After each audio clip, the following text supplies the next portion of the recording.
Satan, Satan, Satan, our Lord and Master, I acknowledge thee as my God and Prince. I promise to serve and obey thee as long as I shall live. I renounce the other God and all the saints. Don't listen to them! Satan! Don't listen to them!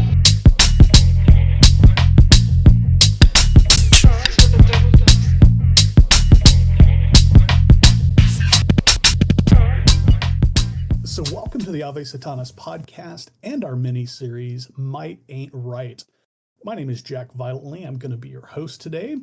Today and for the next few weeks, we're doing something a little bit different. Before we get deeper into that, the Ave Satanas podcast is a presentation of the Free Society Satanist. We are a worldwide collective of anarchistic Satanists under the banner of the Global Order of Satan.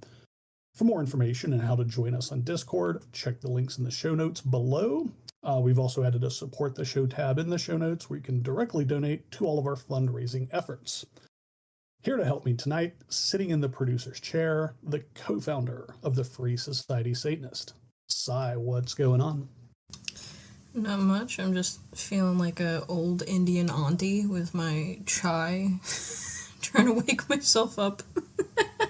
Very nice, very nice. Yeah, dude, Rebecca loves chai, man. She freaking loves that shit. Along with Sai, though, we are joined by a new friend and hopefully a repeat visitor for this, Felo from Capital Area Satanist. It's great to talk to you again, good friend. How are you? Doing well. How are y'all? Doing quite well. As people were listening to in the kind of opening preamble, like we're all just getting over being sick. So actually, this is like, first time being able to speak to people again. So it's quite fun. But we're also joined by the brains of the operation, my friend and yours, Queer Satanic. David, how are you this afternoon? Oh, getting better all the time. Thanks for asking. I appreciate that I'm still called the brains of the operation this time, but with Felo to say here. Honestly, their brain, especially for these sorts of things, gigantic, much larger than mine. So I'm glad that I can feel a little less fraudulent by leaning on them to share their expertise today. I was going to preface Felo by saying the beauty of the operation, and then you being the brains. But I cut it out last. Didn't want to objectify Felo. I feel kind of weird about doing that, so I cut that out. So where we left off last week, we did the kind of introduction episode, kind of what we're going to get into. This week we're doing chapter 1.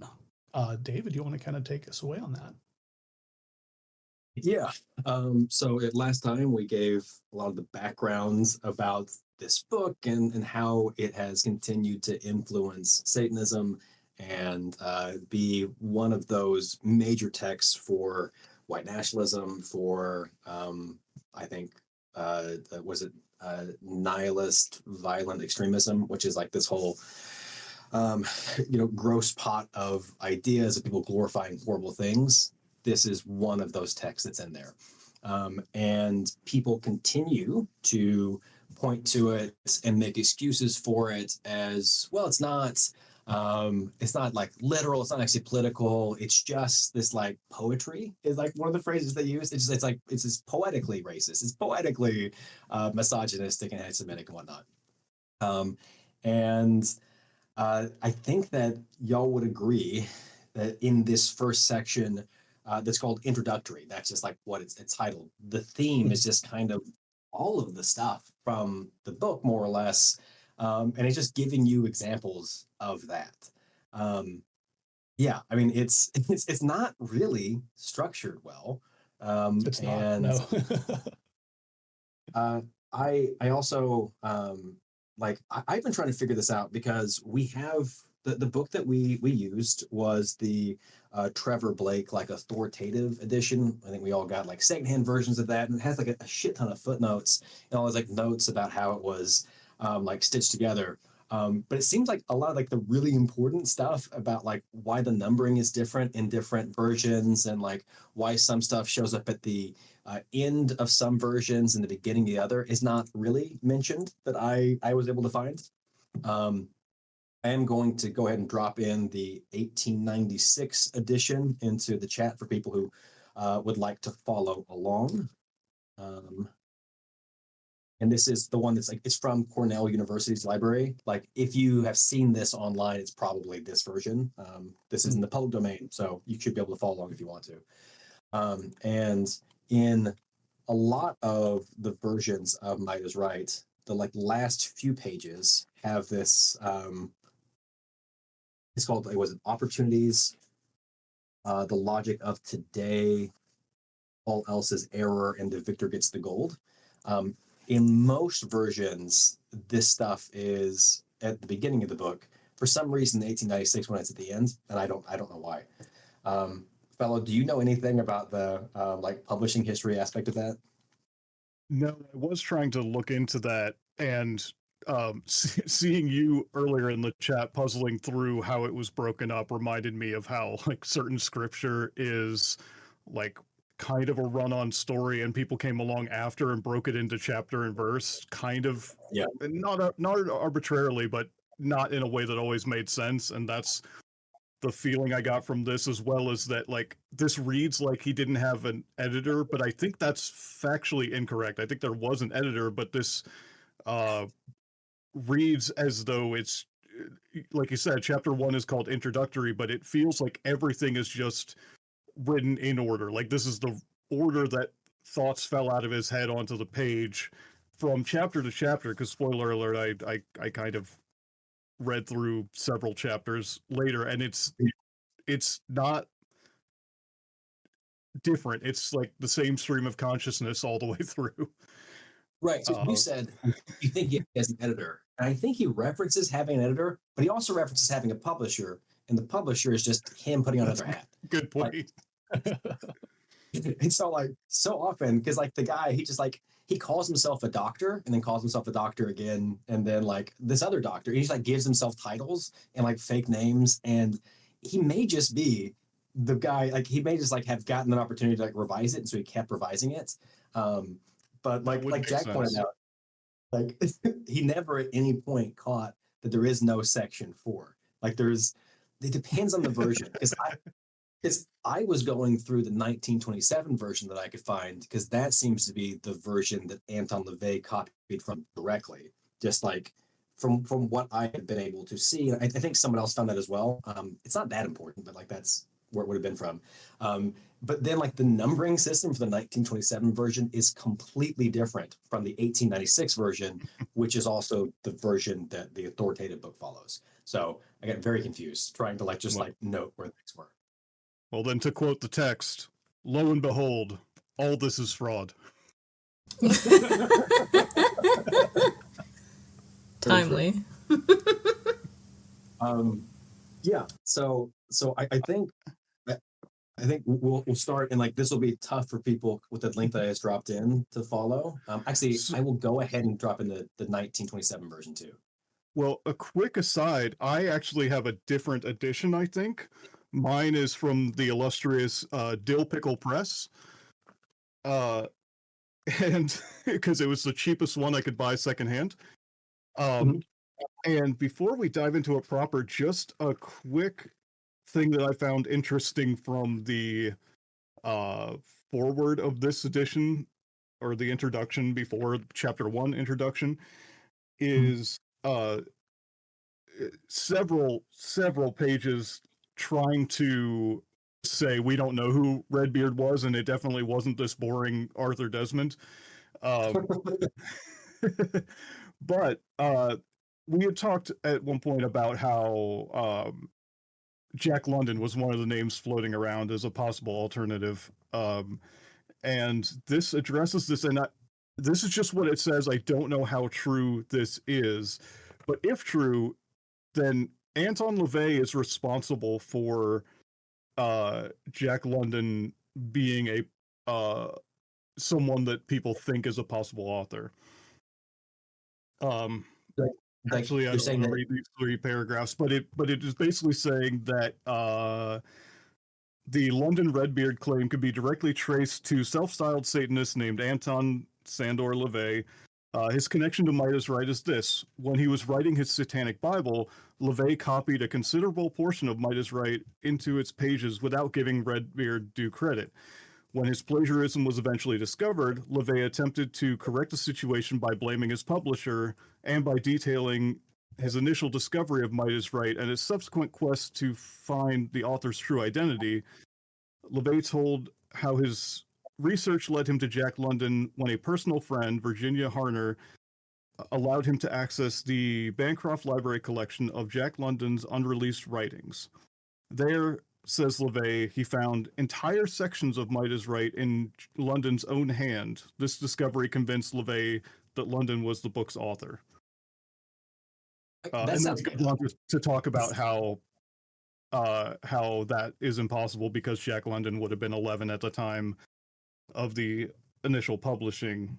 So it does all sound very made up, but it sounds, because it is cited as being part of, where is the footnote? Part of the foreword to Midas Right, written by LaVey. It sounds possibly made up by LaVey. So Right. Yeah, Yes, because, that's I entirely mean, possible too. as someone who's read several books from Jack London, he can actually write. So, He had some bad ideas, but also he could write pretty good. I remember enjoying some of his books, and I wonder if so. I don't think that Anton LaVey did any scholarship work. Did I hear you Oh right? God, no. That Anton LaVey says he went and like did an archival thing or something, fellow. yep. Yeah, but that didn't happen. He's too lazy to do that.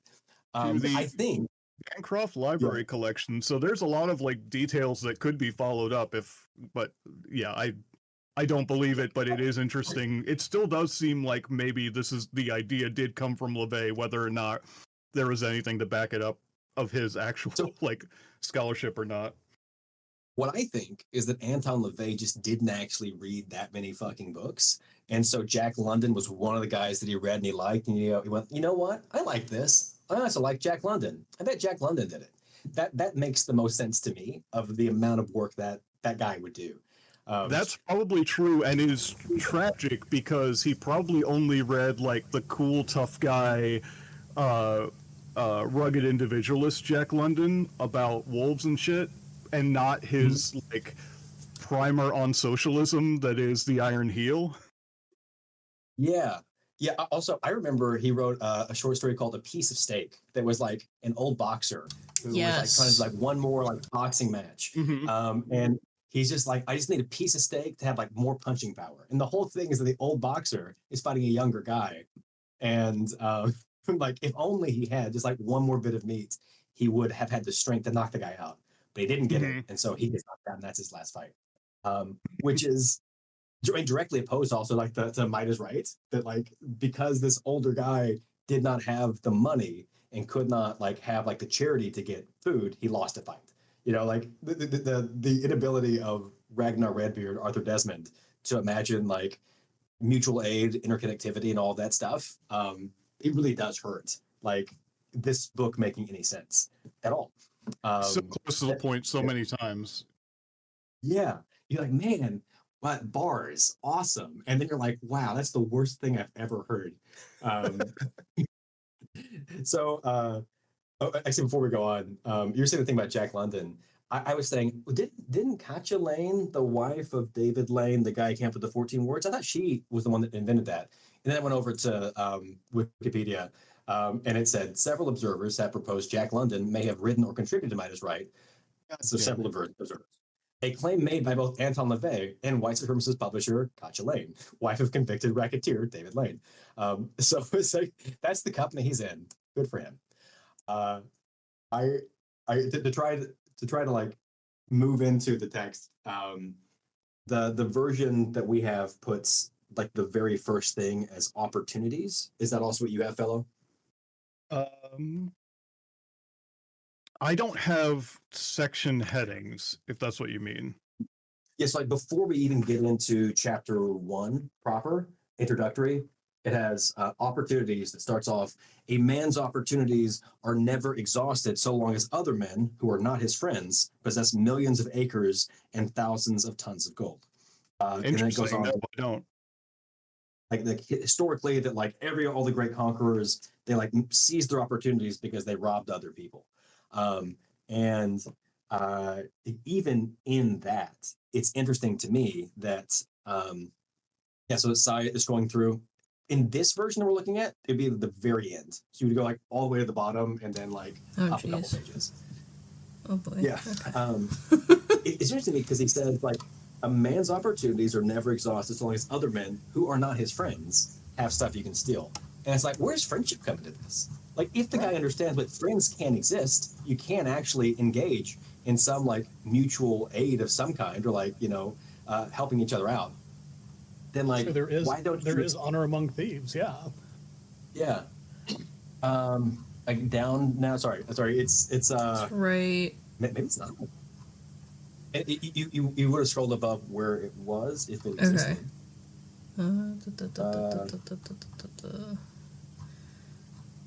Okay. It doesn't exist in this version. I'm sorry. Wow. It's tough to keep track of like where things are. Because again, even though our guy Trevor Blake like says this is how I removed this comma and this dash or whatever, he doesn't do a good job of saying this whole section doesn't exist in this version of the book.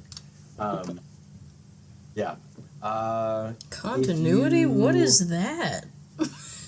Okay.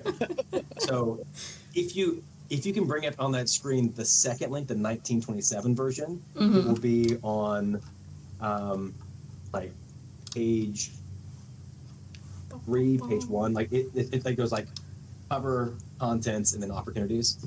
Okay. Bam.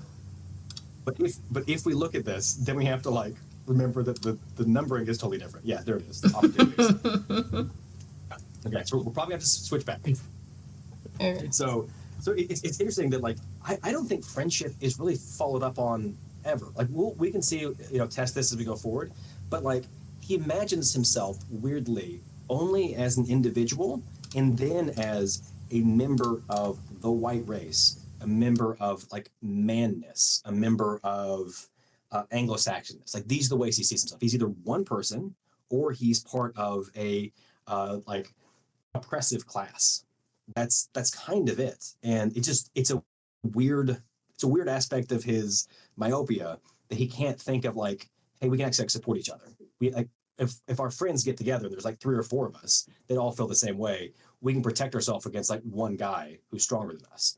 And I don't know, I didn't think about it until like reading it just now that he like mentions friends here and then just like completely forgets that like people can like each other and care about each other after this. Yeah, it's very like cherry picky because it's like, oh wait, I have this card I can play too. It's just like, oh, and then yes. Yeah. And then we get like the speaking of cherry picky, the next section is all else is error, which says the natural world is a world of war, the natural man is a warrior, the natural law is tooth and claw, all else is error. A condition of combat everywhere exists. We are born into perpetual conflict. And like, I don't know. I don't remember fighting people when I was a baby. And maybe it's been a while since I was a baby.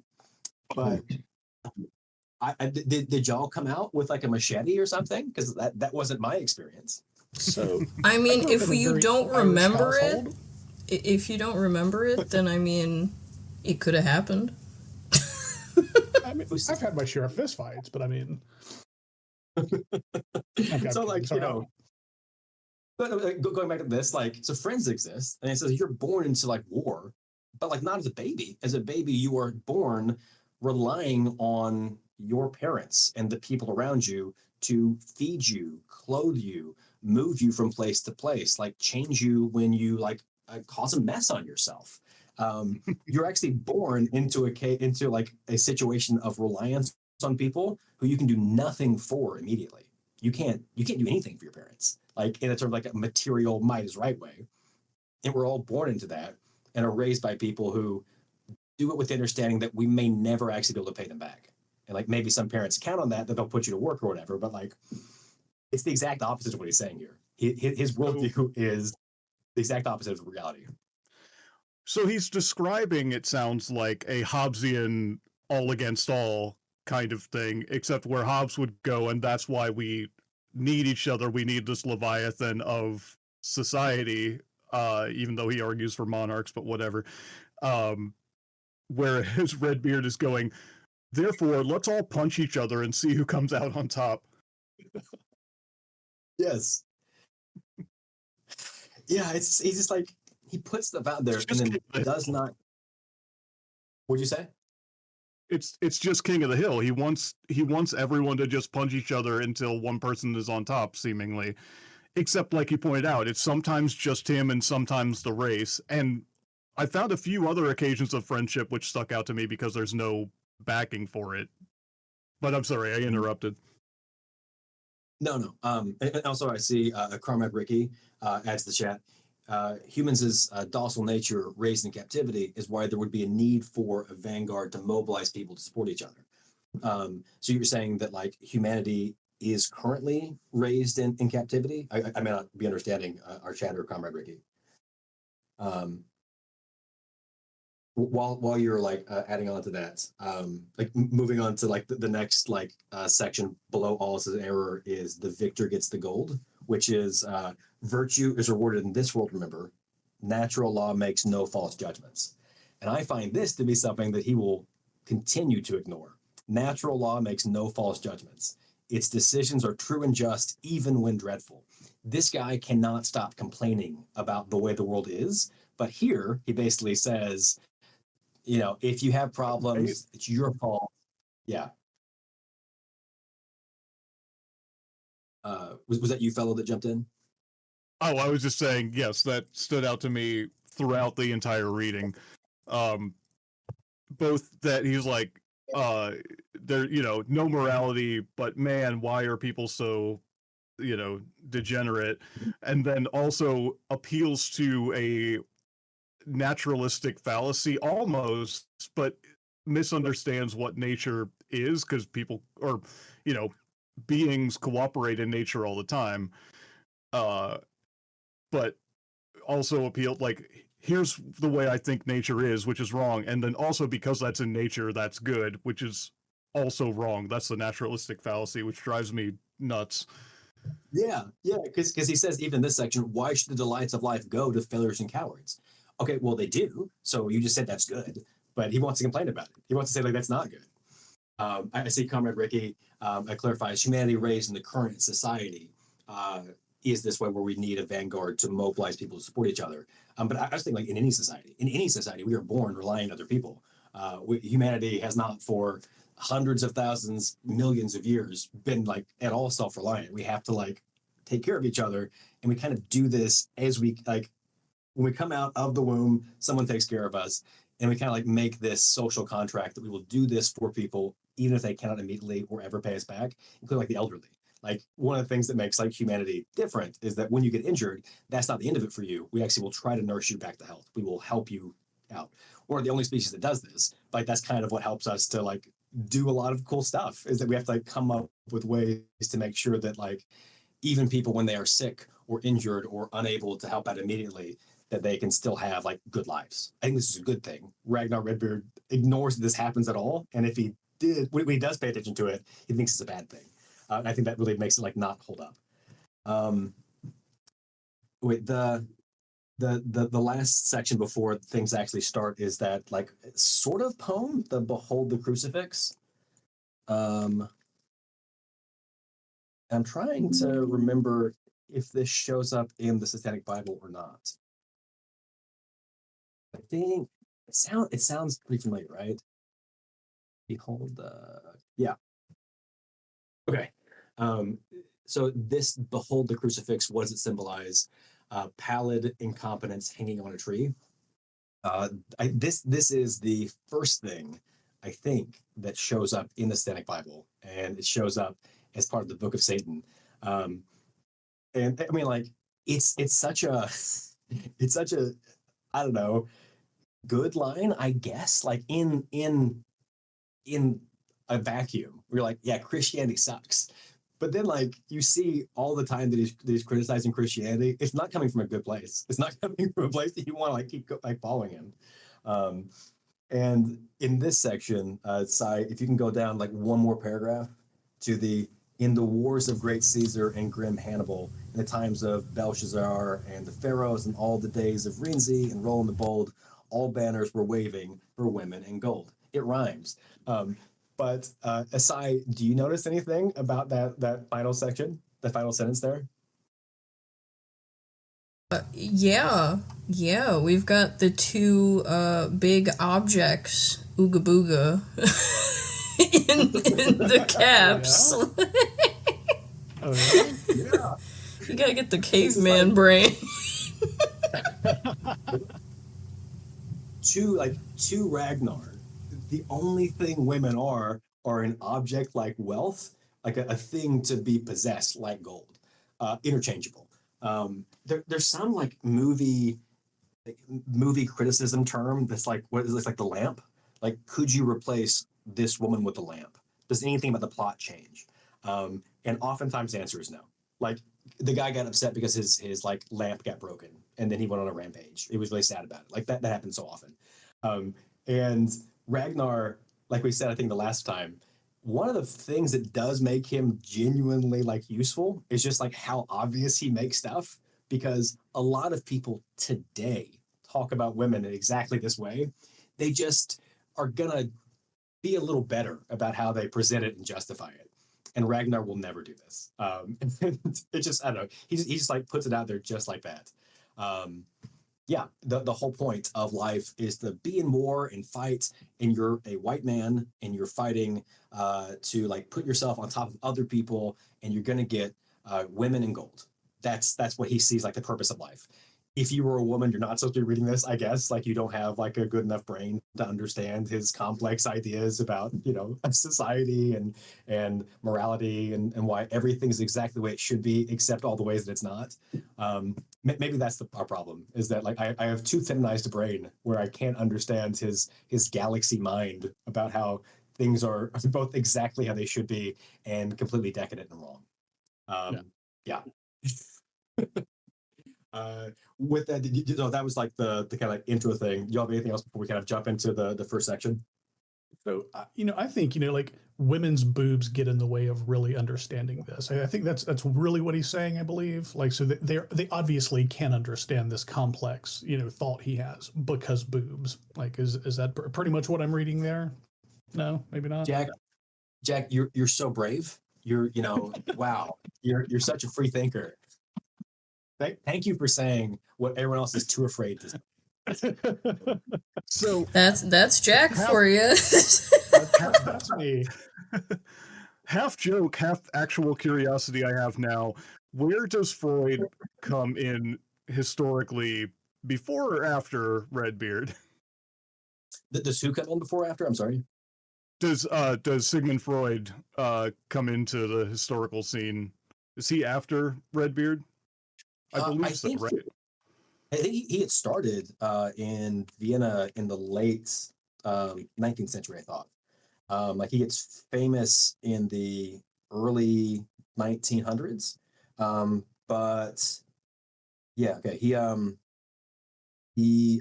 went over his Wikipedia. He's born in 1856. Freud is born in 1856. He completes his schooling in 1885, but becomes a professor in 1902.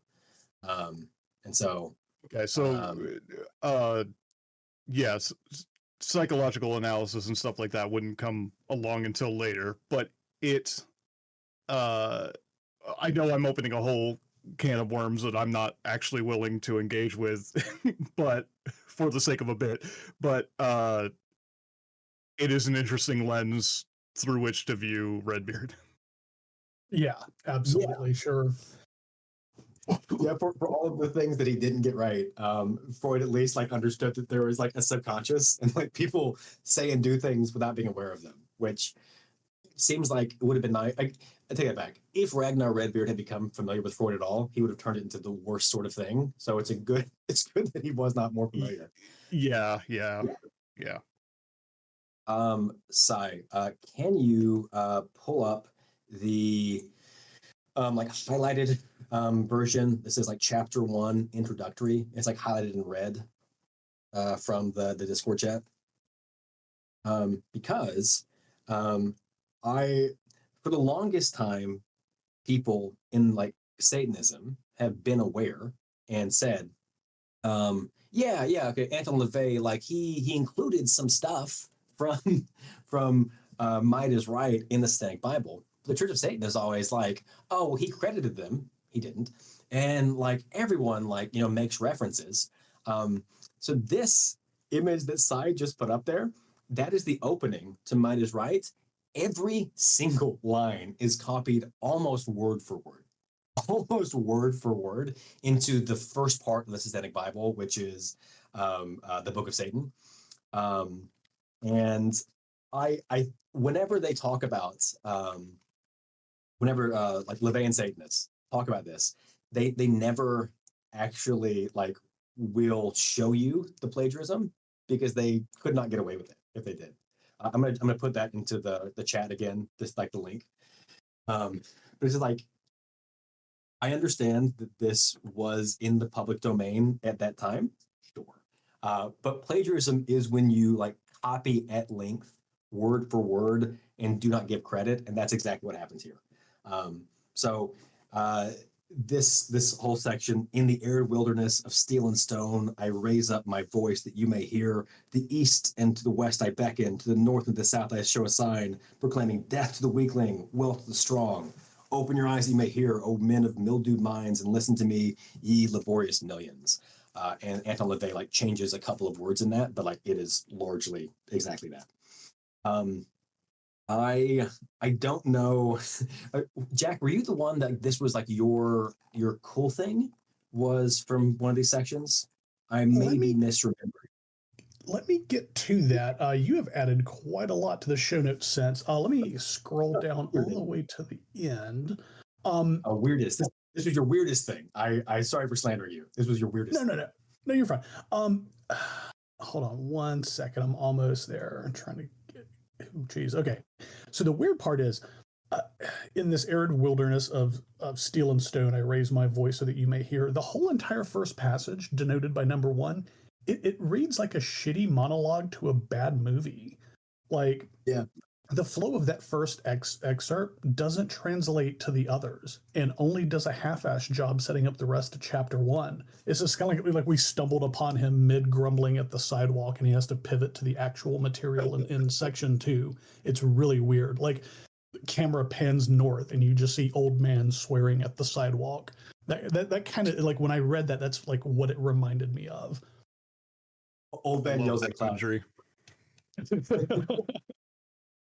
Yeah, just like a weird opening to a movie. I don't know. Trevor Blake, the guy that edited this, and again, like, did a impressive job of like comparing everything.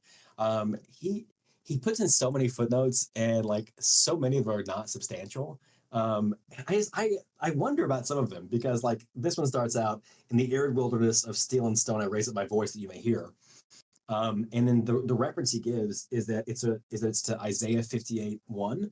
Cry aloud, spare not, lift up thy voice like a trumpet, and shew my people their transgression, and the house of Jacob their sins.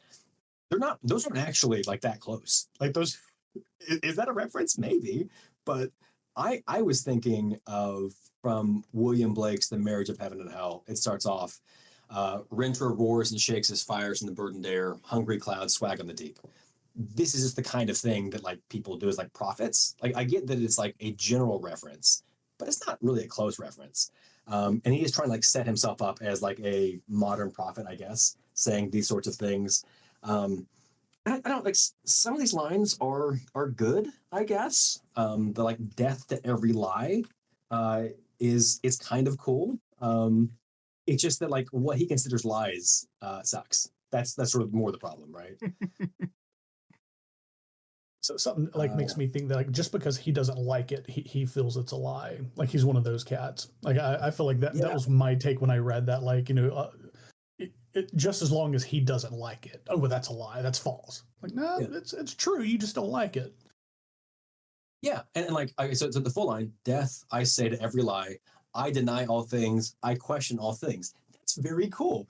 But the things he actually like questions, not very cool. I didn't like it very much.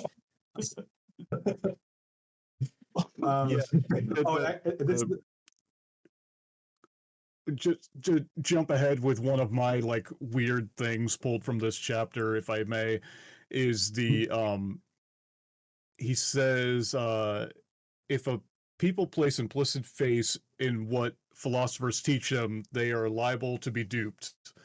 And then my margin note was, but not my philosophy. Continue reading. Yeah.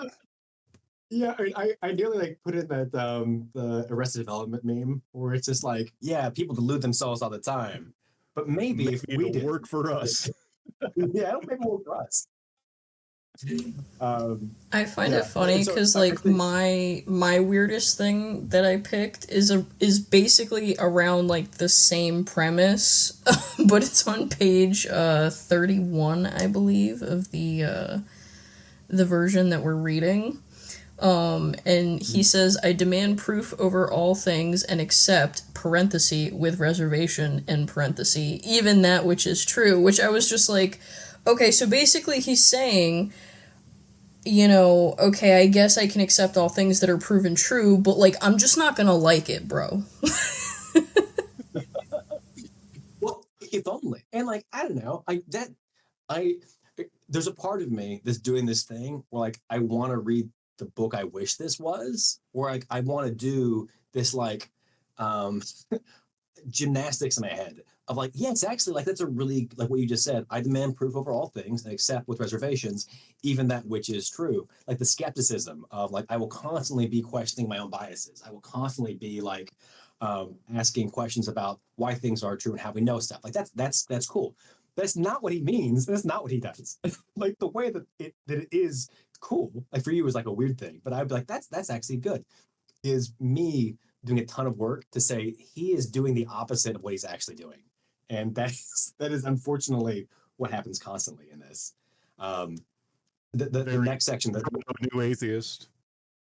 yes, because the next section that Cy just like quoted from, I was like summarizing it as it makes the observation that people inherit and are indoctrinated by what morals and ethics are. But Ragnar does not ever stop to question whether bigotries could be inherited value systems too. He's just like, well, yeah, that's obvious. Obviously, you know, that's just the way things are. But like he thinks that the moral codes people are indoctrinated by is that you should help each other. Like maybe people have value. That to him is a falsehood that needs to be like fought. And some people are the idea that some people are less than others and should be like ruled and hurt, and that's okay. He thinks he like came to that naturally. That's just like the way the world works. Because I one of the things that I picked out was how is it that men of light and leading hardly ever call in question the manufactured moral codes under which our once vigorous northern race is slowly and surely eating at its heart in peaceful inaction and laborious dry rot. And he is writing this in 1896 or so, late 19th century. And he's talking about our once vigorous northern race. And he's saying like it's like decadence and like being destroyed.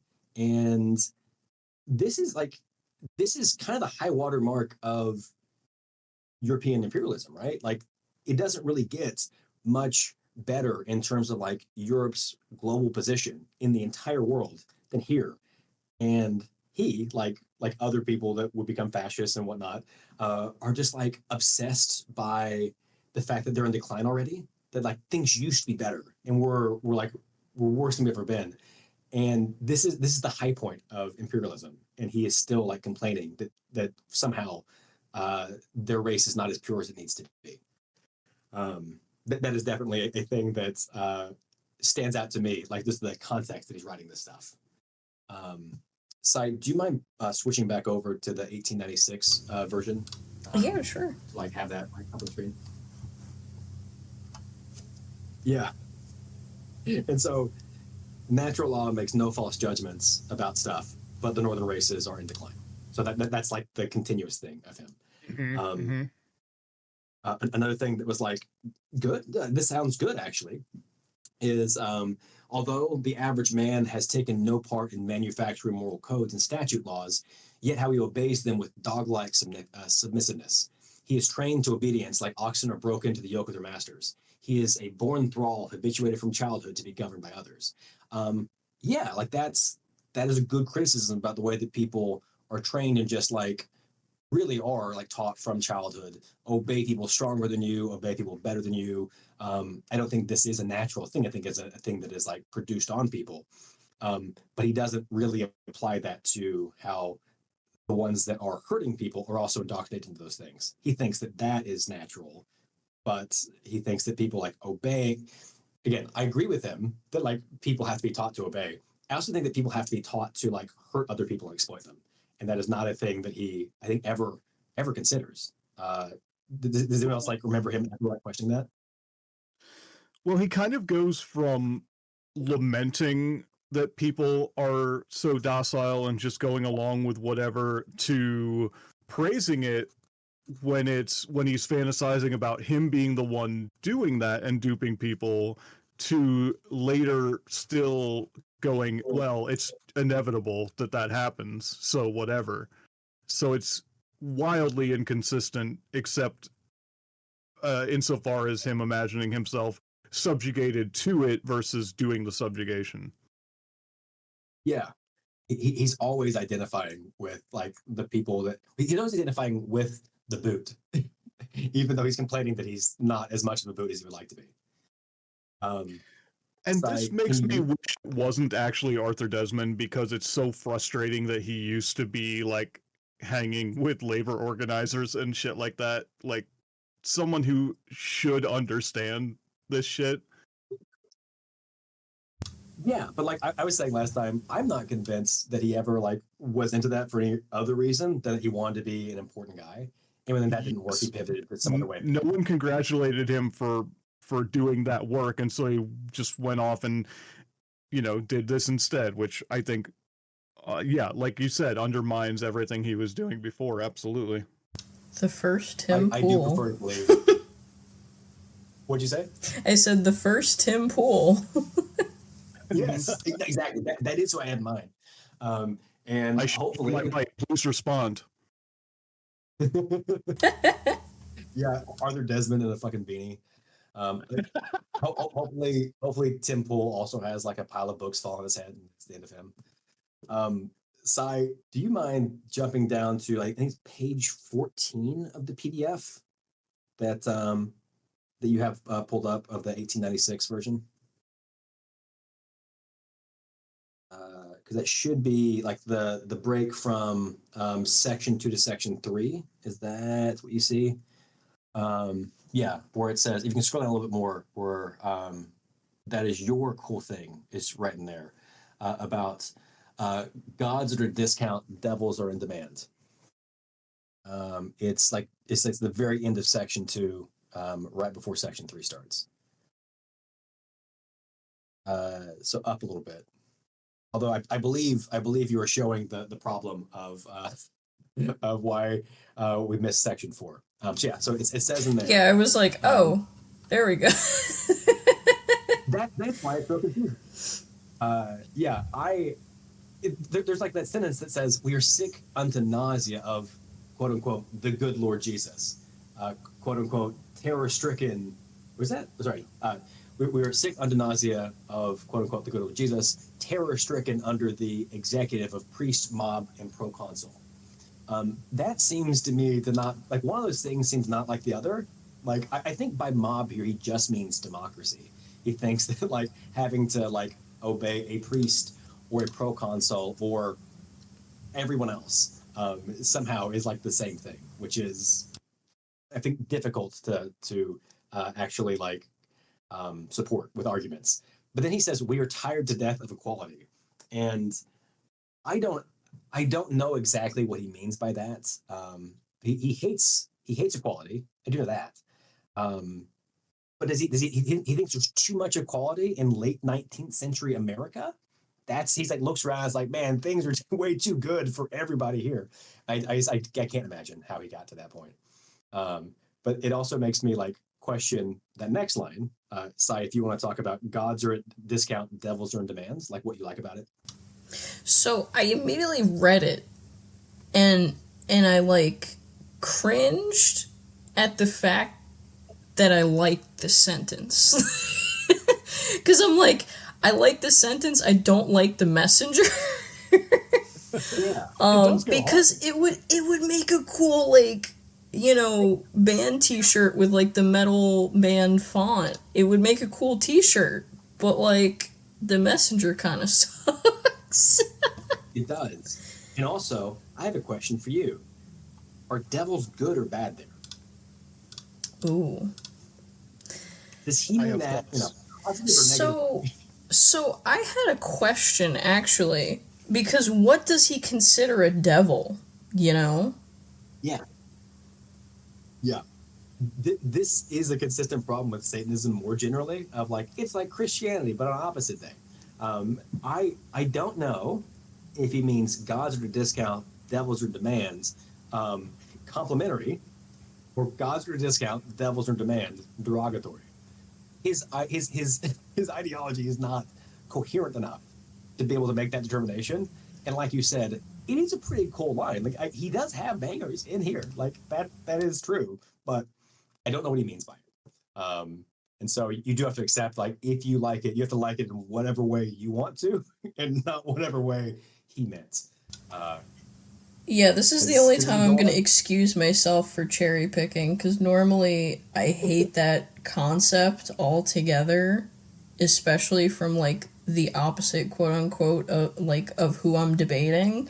But like, this is the only time that I'm gonna allow myself. Yes. Well, Because like you said, yeah. his whole ideology here is relatively incoherent, um, except insofar as you accept that the racist lens is the kind of unifying glue. But I'll get into that later. But uh the this doesn't seem sympathetic to devils or the devil or Satanism at all, because he repeatedly says, like, actually these people that you think are good are actually devils. Like, somewhere in here he's like wanting to put above the head of the crucified Jesus that this is the actual prince of evil and so forth. Like, he's not doing what LaVey wants him to do and tries to make him do later at all. um there's not a sympathy for the devil in this text, even though you can kind of tease it out from admittedly cool lines here and there. Um, Yeah, and and what yeah, 4:2 says, I would guess gods give you what you need and devils give you what you want. And just having read like this like a couple of times and like tried to, I don't think it's that coherent. Like that's a cool like reading. That's like a cool like headcanon. But I don't think Ragnar is saying anything coherent enough about that beyond just like, hey, this line sounds cool. Hell yeah. And he just moves on to the next thing. uh, in the hopes of moving on to the next thing. We see section 3 there. And this has some, I think, just like anti-theist, atheist stuff about Christianity. He thinks that like the Ten Commandments suck, and if you like love Jesus and follow the golden rule, well, like you're still like a failure and you suck. And um, I don't. I think if you removed the references to Semitic and Hebrew and changed it to Abrahamic or Old Testament, a lot of people would agree with this section about how like the morality of Christianity like glorifies hypocrisy and meekness and like not standing up for yourself. Um, I would not say that's been my experience with Christianity in America, but I think I've heard this before as people like LaVey also criticized Christianity, right? yeah. Um, yeah. Section 3 here. Let's see. We're on some good stuff. One of my good things comes out of this, but also my raging against his naturalistic fallacy is in here.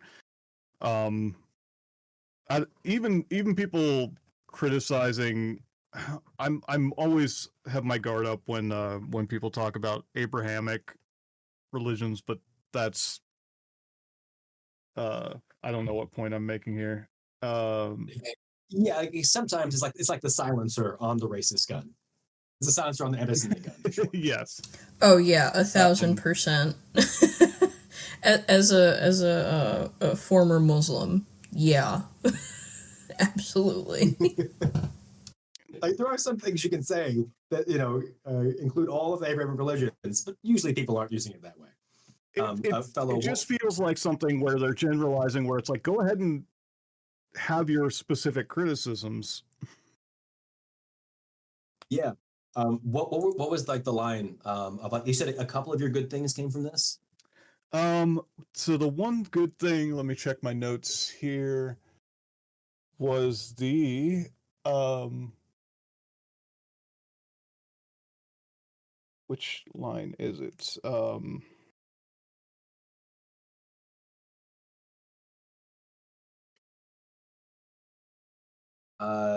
Dead air is great for podcasting.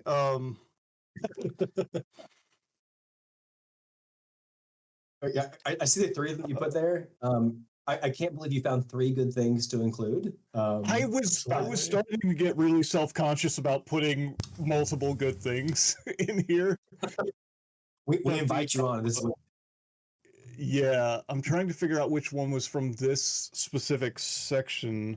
Okay, here we go. Religions and constitutions are all arbitrary principles. Every moral theorem must be deliberately put to the question. No moral dogma must be taken for granted. No standard of measurement deified.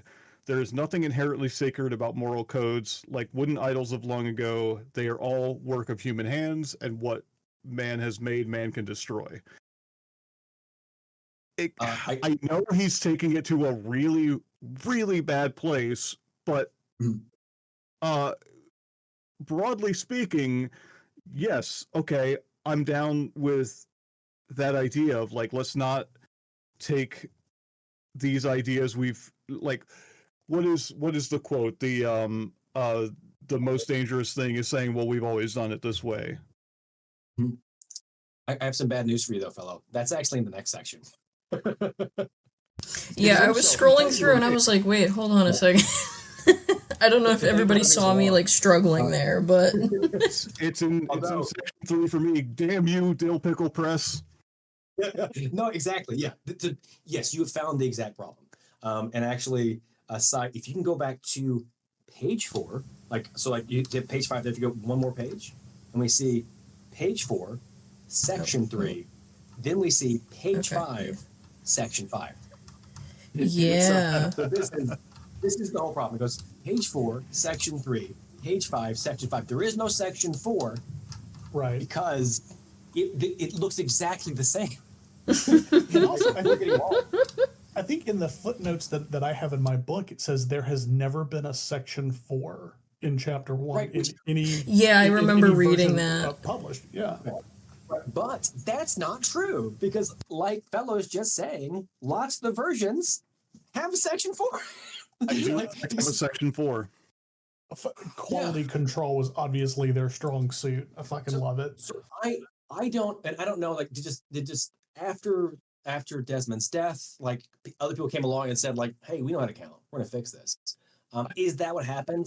Did the 1910, because like the 1910 version I have also has it corrected, 1927, like, did it actually get fixed and Trevor Blake is just full of shits? Or, and I think this is like equally or more likely, he actually has access to like the original published versions of those things, and that is true. It's just, I feel like it would have been a lot more useful to say in the original published versions, there was no section 4. However, subsequently people have done blah, blah, blah, right? Just like compare versions. That would have been more useful than what he actually gave us. He didn't give us that. And it took me until this afternoon to actually like fix this. So like Felo was saying, in the next section, you have a lot of stuff that gets pilfered again for the Synodic Bible. And the version that we have, and that is based off of the 1896 version, starts out with all ethics, politics, and philosophies are pure assumptions built on assumptions that rest on no sure basis. They are but shadowy castles in the air erected by daydreamers or by rogues upon nursery fables. It is time they were firmly planted upon an enduring foundation. This all sounds neat. Like, get a doubt, we got to throw out the past All of these like previous versions of politics and philosophies, they're built on assumptions. We got to do this right. What does he make the basis of him doing it right? If you're looking at it, you can see it. Does anyone remember like what he immediately goes to here? Ooh, yeah. Yeah, I'm not remembering it right offhand. No. That's okay. It's right there. And what it says is, this can never be accomplished until the racial mind has first been thoroughly cleansed and drastically disinfected of its depraved, alien, and demoralizing concepts of right and wrong. Fucking hell, man. Yeah, way to have a good part and then ruin it with a bad part. Oh, I didn't even get to my bad part, which apparently was in the previous section, which is a lot worse than this. Go ahead. Yeah, sure. Okay, so this one's a wordy one.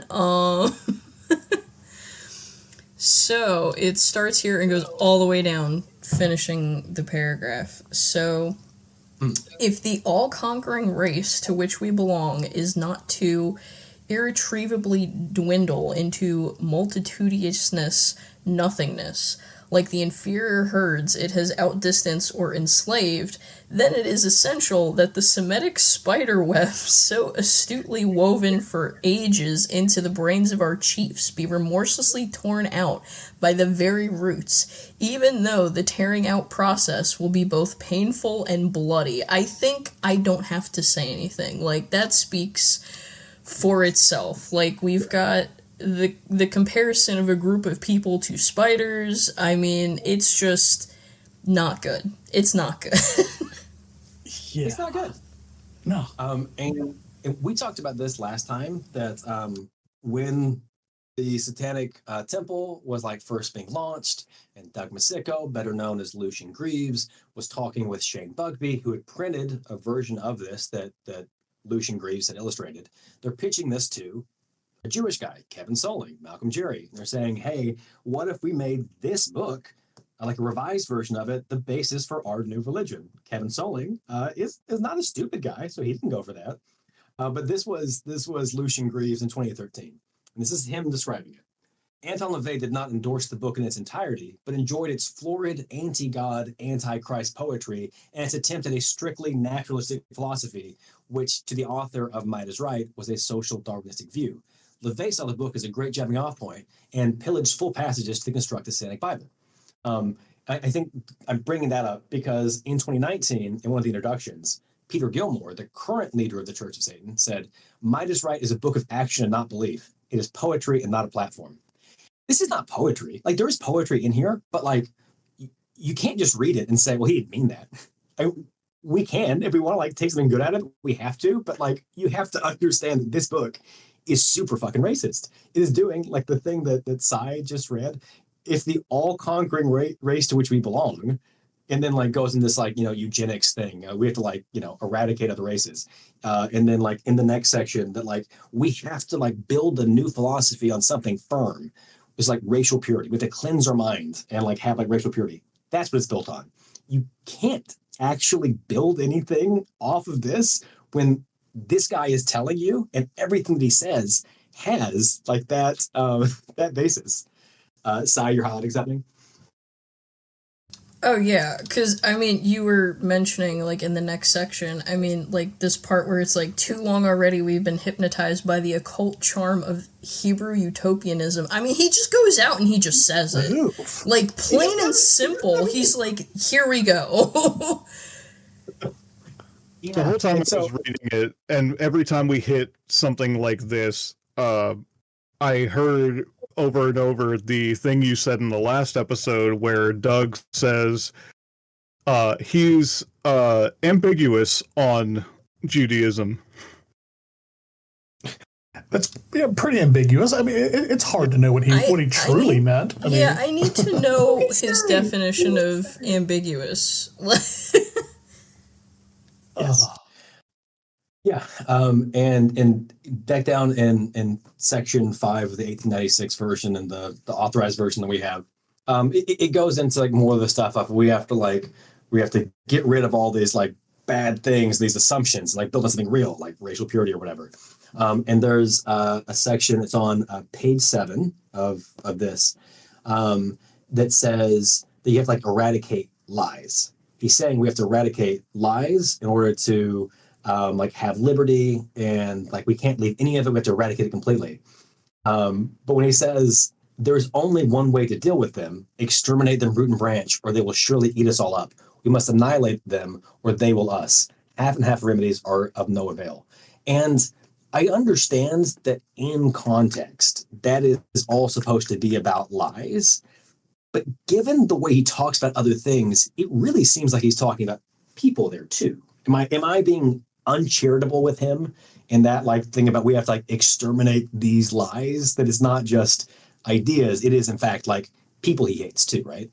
It's 100% people. Yeah, I'm getting that for sure. Especially like the word choice that he uses, I feel like is pointed enough to the point where it's like, okay, it's definitely both. And Yeah. over and over again in my margin notes, I note like yes, I also agree that like if I'm taking a very charitable reading and just saying like, yeah, lying to people is bad, but in the moral code or lack of moral code or whatever you're laying down here, if the lie is effective, by what logic are you saying it's bad? If the lie is mighty, does that not make it right? What the fuck are you talking about? Absolutely. And that comes up in the very next section. But before we go to that, like what you're saying too, in this section, the like final paragraph begins, in nature, the wages of sin is always death. Again, what is sin to you? Like what could possibly be sin if you're saying that there is no sin? But then saying like, well, nature right all the time. It's that nature's curse is on the brow of the meek and lowly. Nature's blessing is on the very heart's blood of the strong and the brave. And then, and I think this is really important and gets to like why it's just fucking anti-Semitic. Only Jews and Christ and other degenerates think that rejuvenation can ever come through law and prayer.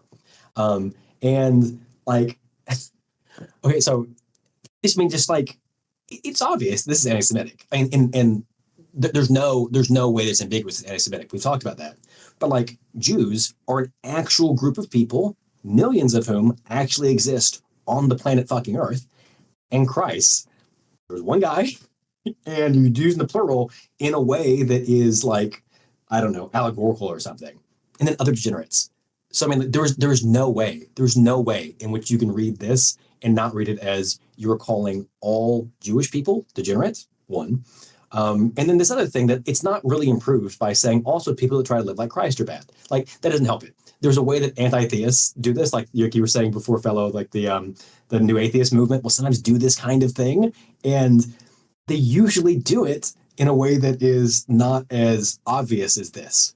But this is the same thing. Like when you are saying like everyone who is like born into this religion and like has this identity is, you know, stupid, brutal, blah, blah, blah. Like this is what this guy is saying. And this is written in 1896. This is like the height of anti-Semitism in Europe. It gets worse. We know it gets worse after this. But this kind of like Jewish people being like ontologically evil, Jewish people being like essentially different from us, whatever. Like that's what he's saying here.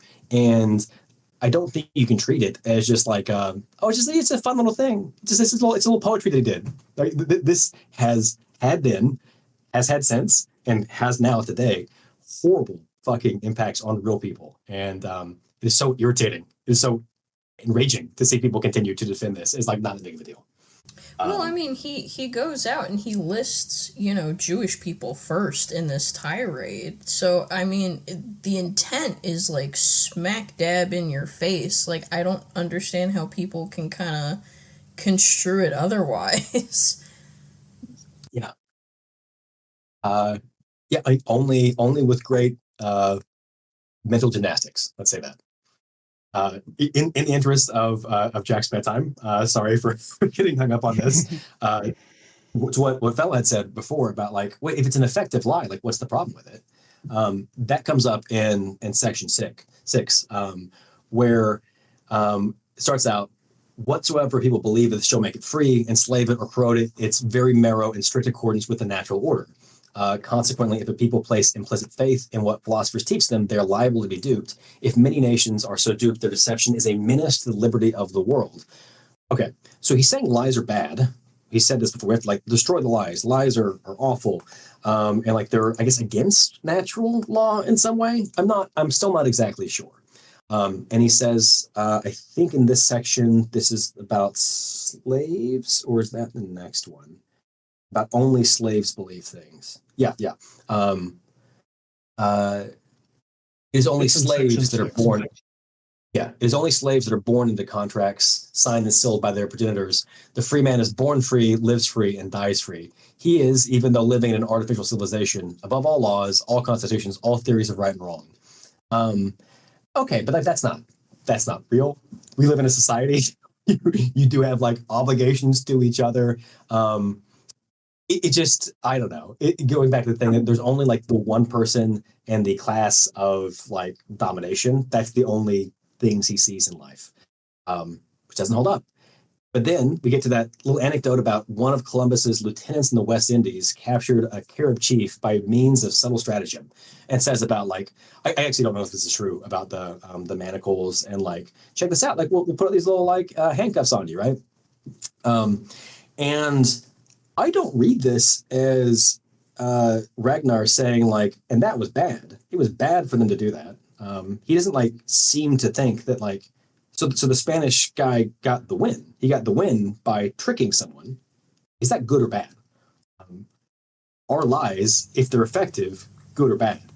And I don't think Ragnar ever can explain why this is bad sometimes and good others. I don't get it. I think it also, by the way, back to anti-Semitism, where it says something about like constitutions, laws, moral codes, and Hebrew-dominated civilizations, right? This whole thing. Is that bad? Because, again, the Carib guy lost because someone else tricked him and lied to him. Isn't that another form of might? Isn't that another form of coercion or whatever? It's just that you didn't punch someone in the face, you stabbed him in the back. I don't know. I don't know what he thinks that's supposed to be, like, good or bad. He doesn't seem to be able to articulate or justify this, but it seems very much like he's anti-lying and stabbing in the back and treachery and that any kind of like, I know that's not exactly what soft power is, but like anything other than like this like seemingly noble stand up, square off, punch each other in the face kind of thing. He's very anti any kind of trickery, even though everything else about his moral code is well, if it works, then it's justifiable. Yeah. And like maybe this is like too like maybe I can't actually justify this. However, it does make me think of the way that like right now the Trump regime and also like this kind of like class of reactionary, they don't just want to get things, they want to force people to do things. Like that's a really important part of it. If you like use diplomacy and I don't know, world affairs, and people do stuff because they see that it benefits them, that's not what they want. They want you to force people to do something that actually hurts them. It sees everything as like a zero-sum thing. And like it needs to be like a dominance relationship, as opposed to people just agreeing to something. And like you're saying, like he doesn't like it when people do tricky things because that's not okay. He doesn't explain why. But also people can never like agree to something that benefits you and also benefits them. Like it has to be something that is like forced on people from the front, and they have to like face and admit and like be humiliated by, as opposed to anything else, even if it's easier, even if it's like cheaper, even if it's whatever. Yeah. I'm good to move on to section 7 if y'all are. Yeah, sure. Oh yeah. Yep. Cool. And that's just like, so the good thing here, we're going to take out good things, we're going to pretend he's saying something else. Like don't just like believe stuff that was like passed down to you. Like you don't need to just accept something because your ancestors believed it. Like you should like question everything. I believe that's what this part is saying. But the second paragraph, the rules of life are not to be found in Korans, Bibles, decalogues, or constitutions, but rather the rules of decadence and death. The law of laws is not written in Hebrew consonants, there it is again, or upon tables of brass and stone, but in every man's own heart. He who obeys any standard of right and wrong, but the one set by his own conscience, betrays himself into the hands of his enemies, who are ever laying await to bind with their millstones. And generally, a man's most dangerous enemies are his neighbors. There's a lot happening there. But I was just thinking that, like, of the religions that I'm aware of, Judaism is pretty big on like questioning everything. Like, there's the fucking like Talmud that's like just people like arguing about like texts. They receive the text, like that part is true. Like that's like a thing that is given to you. But then like what it means, who was correct and who was not, all of that stuff, that's up there. That's a thing that is like an active part of being human. And I don't think that I'm pretty sure Arthur Desmond did not have any Jewish friends, did not actually know anything about Judaism. But also like a lot of religions are not just about like obeying texts. That's the thing that like some Christian sects do, but those Christian sects also, in my experience, as like a raised Southern Baptist, they really believe in like power. Like that is the thing that they're all about, is that like God is good because he's powerful. You should do what he says because you'll go to hell if you don't. I don't understand how that, again, an actual like element of Christianity that was read at his own time, does not like fit his whole like moral philosophy. If your version of Christianity says God's powerful, he said do it, and if you don't do it, you'll be like punished forever. That seems like what he would like, right? That seems like a thing that Ragnar Redbeard would be all about. Yeah, it does seem to be a little bit counterintuitive when you like really like, you know, when you put it that way. It seems like he should be endorsing that, absolutely. And this is a time when Christianity is again at its zenith, kind of like Europeans have gone out and they have conquered the Americas, and they have like conquered lots of South Asia, and they're forcing like China into like bad trade deals, and Japan's just getting on its feet. They haven't gone to war with Russia yet, and like the scramble for Africa is going on, and like Christianity is going everywhere. It's doing all this stuff. So what is his problem with Christianity? What is his problem with this like lie that is spreading itself everywhere? I don't know. It doesn't really make any sense. You go back to what we've been saying. It doesn't make a ton of sense what this guy is saying. All right. So before we go to, I think section 8 is the last section of this chapter. There was something at the very end of section 7 that I thought about, which is starts out with mastership is right, mastership is natural, mastership is eternal, but only for those who cannot overthrow it and trample it beneath their hooves. Is it not a fact that in actual life, the ballot box votes of 10 million subjective personalities are as thistle down in the balance when weighed against the far-seeing thought and material prowess of, say, 10 strong silent men? Now, this is... No, question mark? Yeah. So there's, again, doing this, like, we're doing a lot of work here. That, like, we don't think mastership is right, mastership is natural or eternal. Like, we would say that's not true. And his thing that, like, only those who can't overthrow it, blah, blah, blah, blah, blah. He's clearly counting himself as a master, even though he's complaining and whining incessantly because he can't change stuff. He doesn't actually have the power to change stuff. So he doesn't see himself as, like, the masses of people who don't have capital. But like you were saying before, Felo, about the frustrating thing of, well, he was involved in labor stuff. He should have this like criticism. I think it is in America today important to like realize that like millions of people wanting things and a few billionaires wanting things is at present weighted more for the billionaires than the millions of people wanting things, because the billionaires have the resources and influence over politicians, and if not politicians, then the courts, and if not the courts, then the cops, to get what they want. I think that is an insight that could have been used for something good, and instead it is wasted and used for the exact opposite reason in this book. And again, it's frustrating trying to like read this and like, what if this was a good book instead of the book it actually is? But that's what stuck out to me about that. Fellow, you said just no. What was your no about for that part? My no was this whole is it not a fact that the actual blah blah blah the 10 million subjective personalities are less than these 10 far-seeing strong silent men? And I was like, no, probably not. Well, I would actually argue against that. I mean, like, if the millions, if the masses vote for it, but really, it comes down to the 10 people really ruling the world, the 10 strong silent men, the billionaires, the elites, I guess, to use a fucking Alex Jones word, God damn it. Like, they can really affect change, whereas like our vote really doesn't matter. Like kind of what David was saying, like they can, they have the jury, the judge, the cops. Like, what does the millions vote against these 10 billionaires or the 10 strong men, I guess, in this term? So I kind of thought of it like, what you were saying, David. That's exactly how that read to me. Yeah, but we're having to do a lot of work and like the far-seeing thought, and I just tossed that part out. And I go, material prowess, that's it. That's the part I hone in on. They go like, 10 billion. That's me wanting to say something. Sure, yeah.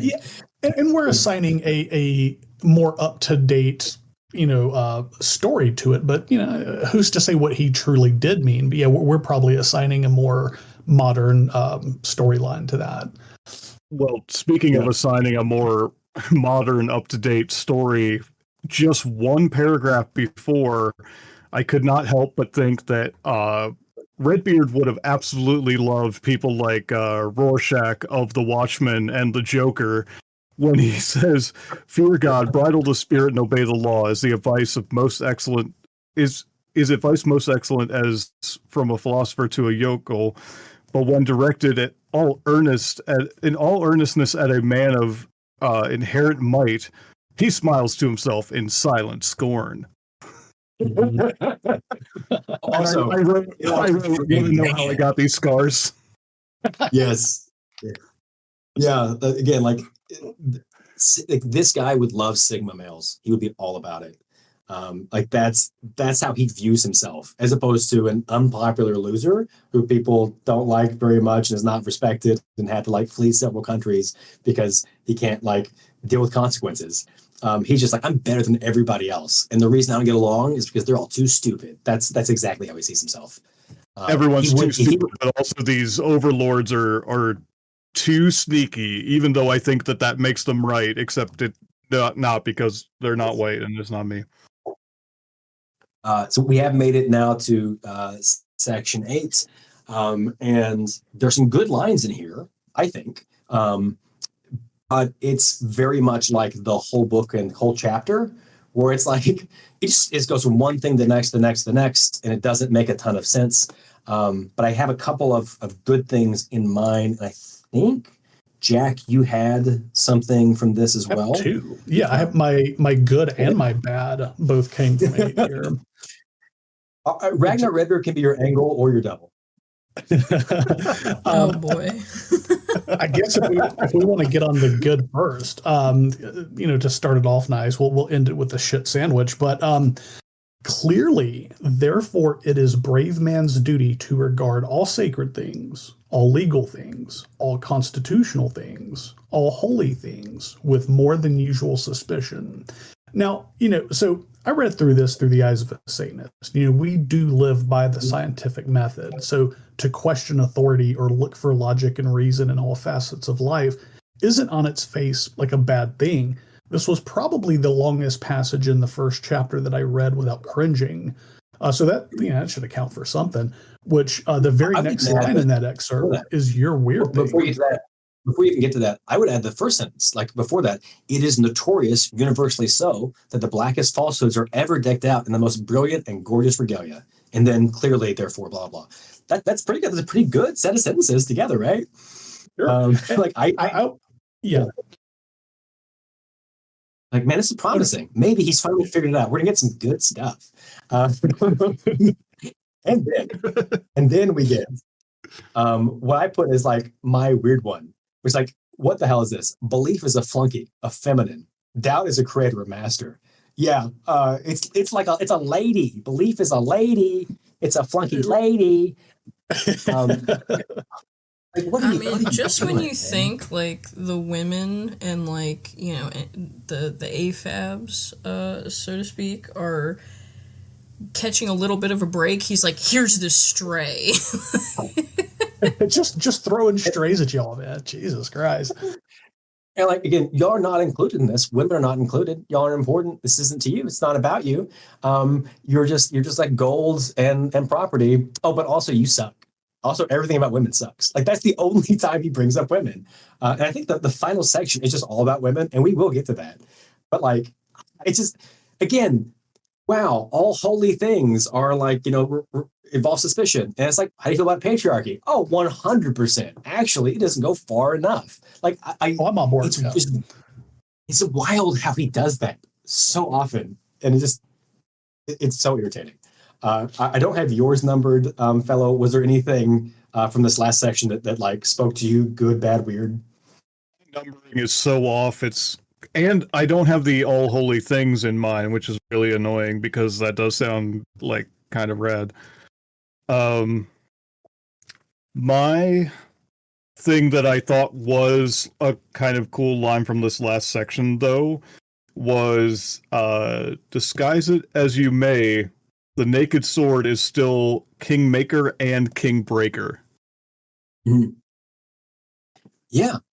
Yeah, that's a pretty fucking good line. That like pretty metal. Yeah. Wish you'd leaned into that a little bit. Wish you'd been like, you know what? Even though people have power now, that's not the way it's always going to be.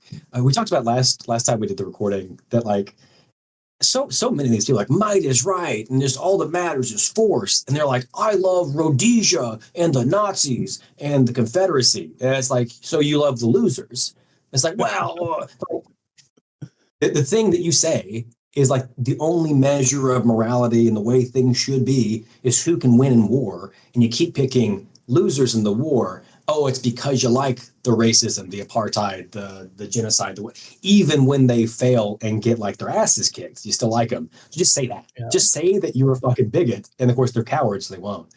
But there's this nugget in here, like Felo just said. It's like, yeah, well, what if you were like, might is right, and that's why we need to organize our own might. Like this is the thing that I say, that like a big problem that the left has, and like all kinds like labor movement, etc., is that we're like, that's against the law. You can't do that.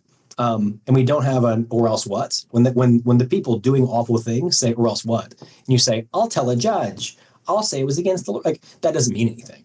And that is important to remember, that like we have this whole social contract and we have this whole like set of rules, but the rules don't enact themselves. People have to do that, and people have to have materials and willingness to fight and like go out and like sometimes get your ass beat just to make sure that like we can still make progress and defend gains that have been made. That's not what he's saying. He's not saying that people should do that. He's saying that you are a atomized individual who should be able to do whatever you want to do. And actually, I'm skipping ahead a little bit. Actually, sorry, maybe this is skipping where you're going to go to. Exactly. The Earth is a vast swirl of warring atoms, a veritable revolving cockpit. Each molecule, each animal fights for its life. You, in all caps, must fight for yours or surrender. And I just put, yeah, molecules never come together to form a whole. Yes, exactly. I heard myself say and go like, wait, actually, he does that exact thing. It's like, so again, you're definitely anthropomorphizing fucking atoms, but also molecules. Right? You just said atoms come together to form molecules. Molecules like come together to form more complex stuff. But he can't.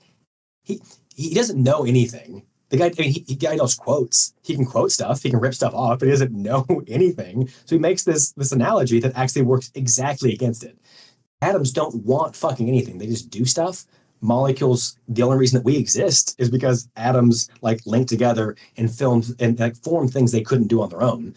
And like you have the ability to make bigger and better things when you work together than if you're trying to do things on your own. That's what I would say. And I don't know. It is so irritating to see him like say a good thing and then just like say bullshit and over and over and over again.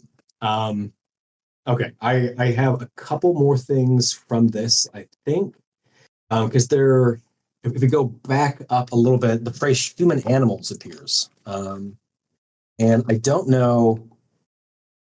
Okay, so this is, sorry, it is, did I completely miss that? Did I have it completely in the wrong place? Maybe I do. It's directly under the mission of power is to control and exploit the powerless. Right. There it is. Yeah, as far as human searchlights have that paragraph. Mhm. And as there is nothing in most social developments, in most modern social developments of these deedless days, to warrant any belief that this ancient and natural division of human animals into castes of superiors and inferiors, sovereigns and serfs, can ever be dispensed with.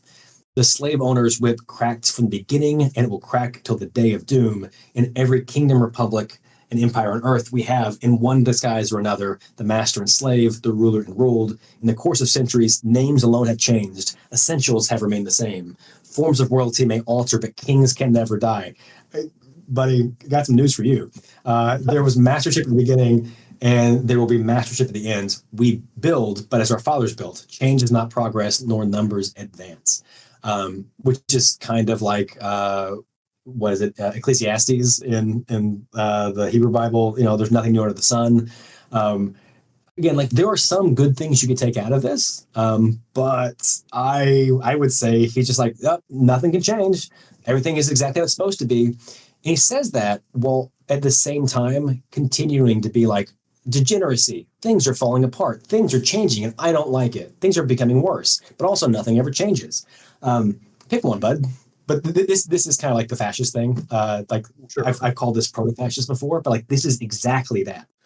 Everything is the way it is because it's supposed to be that way and it's natural. This is exactly the way that things have to be because of nature, but also things are changing for the worse and it's bad and I don't like it and we're degenerating and this is horrible. And those two thoughts that are in complete tension work to make everything that fascists do come together. Like that is the secret peanut butter and jelly of fascism. Everything that is hurting other people and is bad, they should just suck it up because there's no other way for it to be. Everything that's hurting me is being done by degenerates who, again, like the echoes parentheses, who are controlling things and backstabbing and conniving. And we have to get rid of those people so that I can have my rightful place that also I can never not have because of nature. Anyway, I think that paragraph really does sum up that sort of idea pretty well. A little bit later, he goes some more into the power is non-moral, where he says, only the powerful can be free, and power is non-moral. Life is real, life is earnest, and neither heaven nor hell its final goal. And love and joy and birth and death, and fate and strife shall be forever. That is interesting. I do like the idea that only the powerful can be free and power is non-moral. Like, yeah. But of course he doesn't mean what I mean by that. He doesn't take that to the places that I would take that. And we can't really continue to get upset at him, even though I will. I surely will do that. I will keep getting angry. The last bit I thought was something that the Static Bible had taken in use, but it's not. There's all thing about courage. Courage that lies in danger, courage that knows not despair, courage that proudly, defiantly smiles on death, blah, blah, blah, blah, blah, blah, blah. What is courage? What's the point of courage? I don't understand how courage exists in his like moral philosophy. Like, how is that a virtue? How is courage something that anyone should care about? If like power is non-moral and so on and so forth. What if you're a cowardly, powerful person? What if you can get people to do stuff for you? I don't understand. It does. He ends on this, and it seems to have nothing to do with anything he said before. I can't square it. It's very weird. Yeah, I wrote something in the margins that I'm not sure I want to say on the air next to that. You not want it read back to you in court? No, I mean it involves the letters K, S, and Y. Yeah. Yep. I appreciate your restraint. But yeah, valid. The only thing I didn't get to in this section, I skipped over it, was the mission of power is to control and exploit the powerless. For to be powerless is to be criminal. I think that is an interesting insight. Very good. Like that being powerless is criminalized in society. You would look at it like it is legal to withhold someone's security deposit. It is legal to commit wage thefts. I say that, sorry. It's illegal to do those things, but the cops will never come. You're supposed to take that to civil court. Like the cop just saying, I mean, I can't do nothing about that. Go sue your landlord. However, if you overstay in a place that you're paying for, and the landlord like lies, the cops will come to evict you. If your employer accuses you of stealing from the till, you can get arrested for that. It doesn't like the idea of like powerlessness of like right now. We see this all over the fucking country and world where like homeless people are attacked with bulldozers and like cops and like all these like city resources for just like being in a tent somewhere.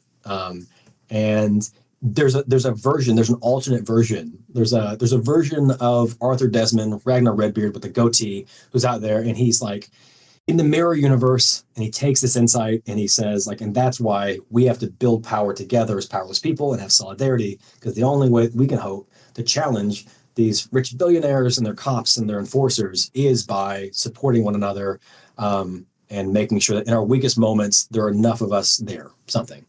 But he doesn't do that. He will never do that.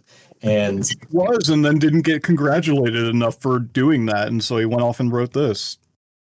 yeah. I also he did. You listen to the last one. We're like, he's like, bankers suck, and we're like, yeah, bankers suck. And then it's like, bankers suck because they're Jewish. Like, no, bud, No. that was a problem.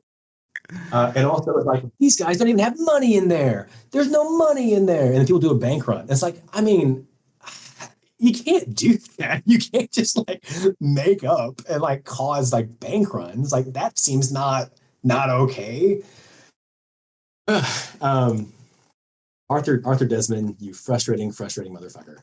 And what kind of underscores that a lot of this is just him like writing out his proto-fascist fantasy, and this is that he, not quite at the end, but toward the end, just before he goes into the whole courage, blah blah blah, conquer or perish, which is where I wrote my note, was he says words flow instead of blood and terrible insults are exchanged instead of terrible blows, and I wrote stop writing and go start a bar fight then. Yeah.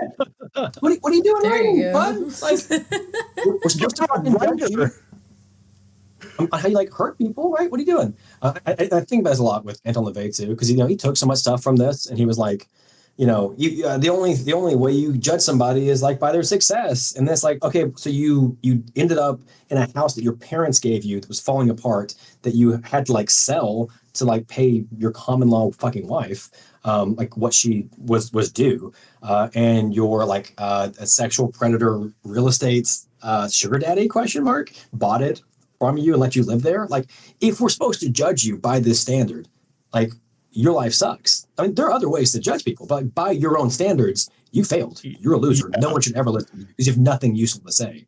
That's true of Anton LaVey. It's true of Ragnar Redbeard. And I don't understand why so many people are like, yeah, this guy's so cool. Andrew Tate, horrible person, but he seems to be at least financially successful. So that aspect of it, yeah, he's doing well. Horrible human being. He's exploiting people. He's awful.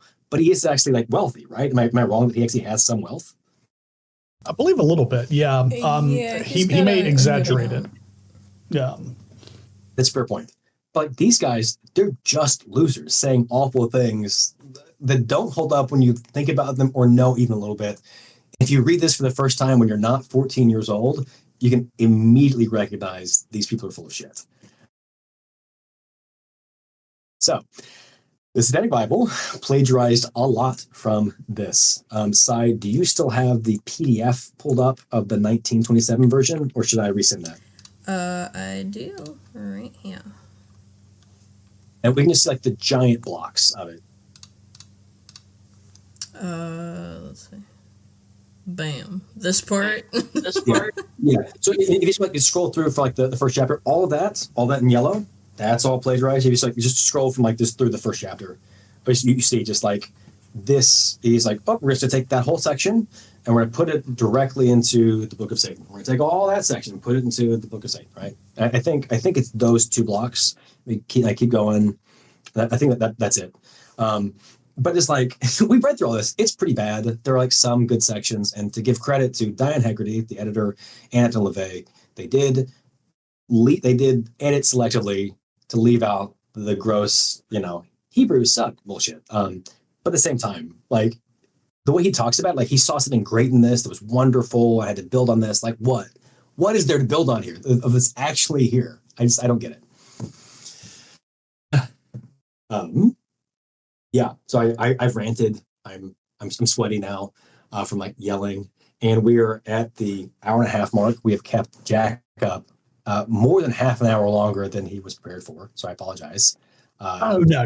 You're totally good. This is one of those things you can't really like. It's so information dense, and so and there's like I said when we were kind of starting. Sure, it sucks, but there's a lot of it. Like there's so much. There's so much stuff you have to hit on to where I don't think you could really like to condense it into a 50-minute show would you're glossing over it. So yeah, no, it's definitely good. Yeah, that was like we're kind of wrapping up the first chapter. People who are listening now kind of get a sense of like where we're going to go with this, and section 2 or chapter 2 rather, we're going to get back on next Friday, isn't it? Yeah. To try to get back onto yeah. And then y'all release it as Saturdays, and I think you're not releasing tomorrow. You're releasing next Saturday. So next Saturday, that's correct. Yeah. September the 6th will be when this podcast comes out, and hopefully we'll be able to get back on track reading this stuff. I don't know. I'm trying to think of like useful things to say. I'm just like this sucks. This makes no sense. I hate this. Say that so much. We're just gonna have a show for two months long going, yeah, this book sucks. Join us next week when we talk about how much this book sucks again. But no, we're really glad. I'm glad you brought us along with this project and having Felo here as well. Like having just another person who's really like immersed themselves in it and really like has soaked it in. Is kind of taken some of the legwork off of Cy and myself because. Like, I was joking around on Discord, like me having to read this 3 or 4 times through just to like let it absorb because my brain almost refuses to like want to absorb it. So it's nice to have not only you, but also Felo coming along to do a lot of that heavy lifting. So I am very appreciative to you guys on that. Yeah. And again, thank you, Cy, for doing all of the work for producing it and like running it through. Appreciate that. I just dropped in our campsite. There's a lot of links. We're looking at revamping the website itself. But if you want to see like articles that we've done, if you want to go like, wow, I love it so much, Queer Satanic. I love the work you do. And I appreciate that you got sued for 4.5 years and you're still paying off legal bills. Great news. You can go to campsite.bio/Queer Satanic and find our links to find a ways to give us money, or just like Redbubble if you want to like buy a T-shirt or something. At least until tariffs turn that off. For now, at least, I think you can still buy stickers and T-shirts and whatnot. So that link has been dropped.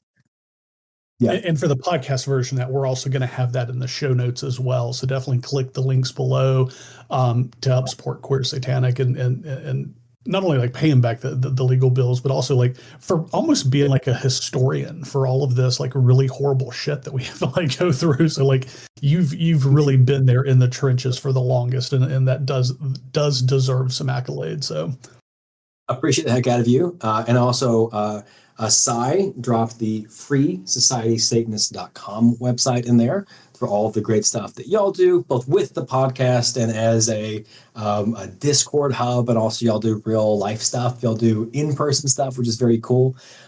You also fairly recently went up to DC to see Capital Area Satanists, capitalareasatanist.org. That's CAPITAL, area Satanists. And y'all got to meet each other a little bit, right? Yeah, Oh, yeah, it was, no, it was a Felo. lot of fun. Oh, never. Yeah, I passed Yeah. through Atlanta and visited them, but yes. Yeah. yeah. And so Sorry, go ahead. I was going to say, Capillary Satanist does a lot of really cool stuff. If you have been following our Twitch channel, they have been doing like moon rituals for a while. I think you took a break recently, but it's like, you and Piper Furiosa did a bunch of very cool rituals to the full moon and dark moon. That was super cool. You also have a Discord more for people in the DC area. But I think it's always cool when Satanists who are not a corporation are doing rad things for the community, sharing, talking to each other, and just like showing that you can be anti-fascist Satanists. You can be people who take a critical view of the history of Satanism and want to make something better. The best days of Satanism, the golden age, can be ahead of us. To steal from Felo to say again, best days might be ahead of us. Yeah, we're going to have all those links in the show notes, guys. Make sure you check the links below. Go support Capillary Satanists if you are in the DMV area, or you're just want to find another cool satanic group. They're awesome. We'll have the campsite bio for Queer Satanic there. You can go by and make a donation for the legal bills, which are ever mounting. But until next time, guys, hail Satan and hail thyself. Hail Satan. Hail Satan.